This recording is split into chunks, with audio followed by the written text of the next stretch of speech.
On the road to recovery, Castle Rock, Colorado.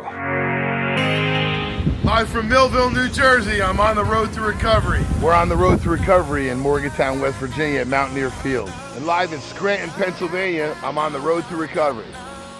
Here I am on the road to recovery from Berlin, Maryland. Hey, from Caseville, Michigan, I'm on the road to recovery. I'm on the road to recovery at Ann Arbor, University of Michigan.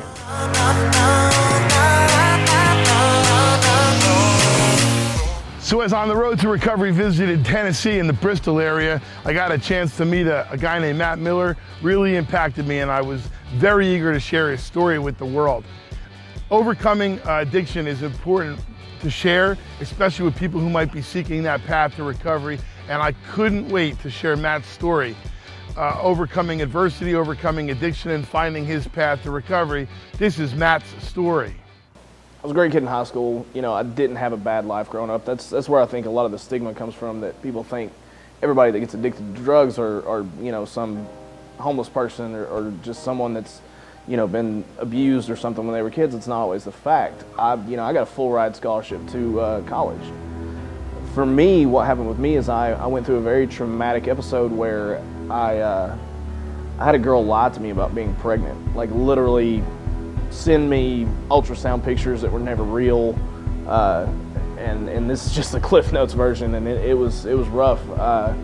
It put me through, it put me into a bad state of depression. And before that, you know, I was your typical college kid partier. You know, I was introduced to drugs at parties. I would smoke weed. I would, you know, take a pill here and there, but it was always just social. And I was working at restaurants at the time. Anybody who's been in the service industry knows that there's all kinds of drugs all over the place in the service industry. And, you know, the very first time I ever took an opiate, it was a Lortab. I really liked the way it made me feel. It was like such a warm sensation. I was like, man, this is nice. You know, I could get used to this. And then when I went through that episode, and I was just out of my mind with the worst sadness I've ever had in my life, because I got to a point where I wanted that child and I wasn't able to have it. And it was never real, is what really messed with me. I decided to turn to those things that made me feel good.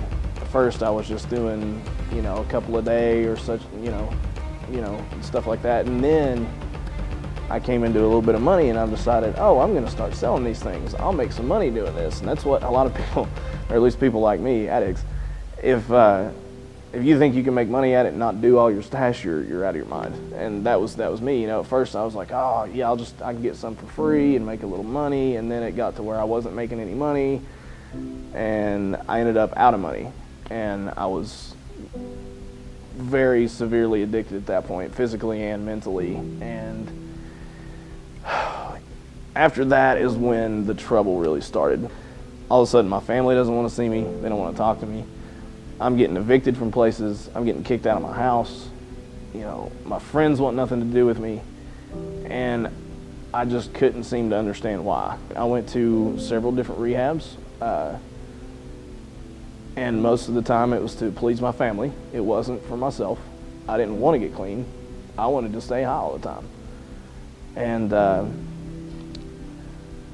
it was shortly after I got out of the first rehab that I went to that I was introduced to needles. And that was a very big changing point for me. That's when I fell off the map. You know, I started doing a lot of other things, like crack cocaine. I was a mess, and I was dealing with, you know, I was doing heroin at times. I was doing the highest grade opiates that you can get over the, you know, regular prescription. One of the toughest things I had to deal with was when my cousin that I grew up with, he was 6 months younger than me. We were very close. We even used together a lot of the times. He died at the age of 26. He overdosed. And that was really tough. It's still hard.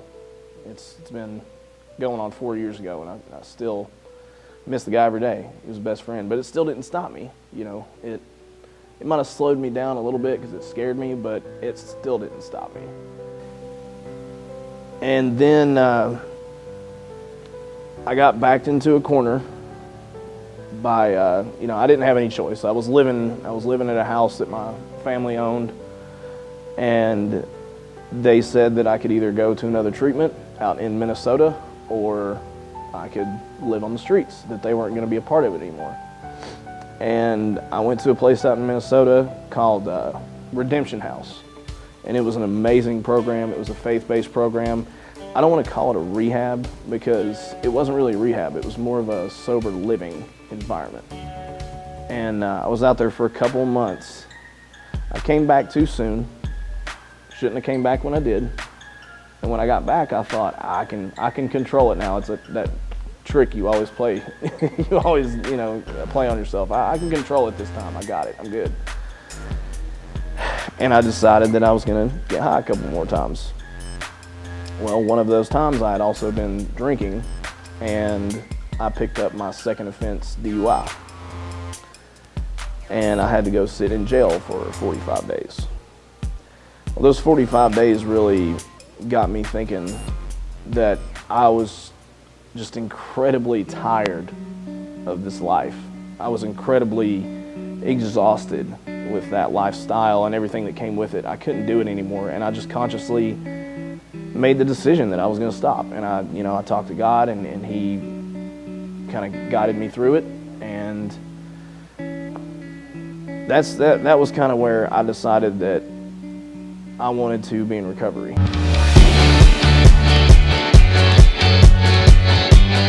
These days, it's so much easier. I can wake up in the morning, I can go in the kitchen and drink some milk and a bowl of cereal or whatever, and I don't have to worry about that first pill, you know, because every time you wake up, you want that first pill. That's not the way it is anymore. And it's so much easier, it's so much better to just not have to fight and scrap and struggle all day long just to come up with just enough money to get a pill. I never would have thought 2 years ago when I was sitting in jail that, you know, in just that short amount of time, it's amazing how quickly things can get so much better. You know, it's not always perfect. It's not always easy. A lot of times it's pretty hard. It really is. It's pretty hard a lot of times. You know, I'm still dealing with consequences. My second offense DUI, I don't even have a license. I have to get driven everywhere, you know? But I'll get that back too eventually. You know, I'm not stressing it. I'm very blessed. I've got a lot of people around me that love me and that are happy to do it now because, you know, I've earned that trust back and I've earned that love back. And God is a big part of my life. That Redemption House place really, I grew up with God. I was saved when I was younger. I grew up in church. I was in the youth group, a major part of the youth group. I was in the praise band and stuff back then. And I just kind of fell away from that in college. You know, I just didn't care about it anymore. I wanted to go do my own thing. And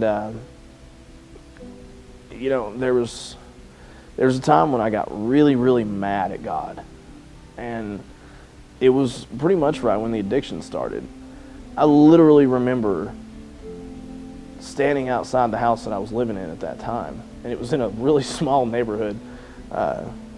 Houses, you know, back to back, sharing backyards and whatnot. And at 4 o'clock in the morning, I remember going outside and just screaming up at the sky and crying and saying, like, why God, why me? Like, why did you do this?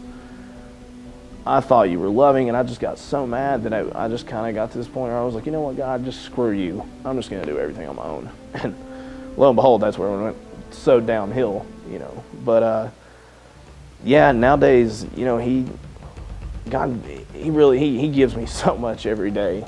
You know, for someone that's struggling, it's not a matter of you don't deserve it. Just don't lose hope. You know, there's always hope. There can always be a chance that you can get the life that you want for your family, for your kids, for your friends. It's not an easy road, but it is definitely obtainable. It's just a matter of really deciding that you want to get clean for you, not for anybody else. You can't get clean for anybody else. You can't do it for your kids. You can't do it for your mom and dad. You can't do it for your dog. The only person you can do it for is you. And until you make that conscious decision that I'm done with this. You're not gonna get there, but you can get there. There's hope. There's so much hope, and life on this side is so much better. I'm telling you, so much better. It's not always easy, but it's always better. Hey Matt, thank you so much for sharing your story with us. You know, on the road to recovery, I want to share as many people's stories as I can to inspire other people who are seeking that same journey. Addiction can be overcome. Recovery is an amazing choice that we can make, a daily choice for the rest of our lives, a new life in recovery. And I'm so glad I was able to share this story with you from Tennessee on the road to recovery. I'm Michael DeLeon, and we'll see you on the next episode.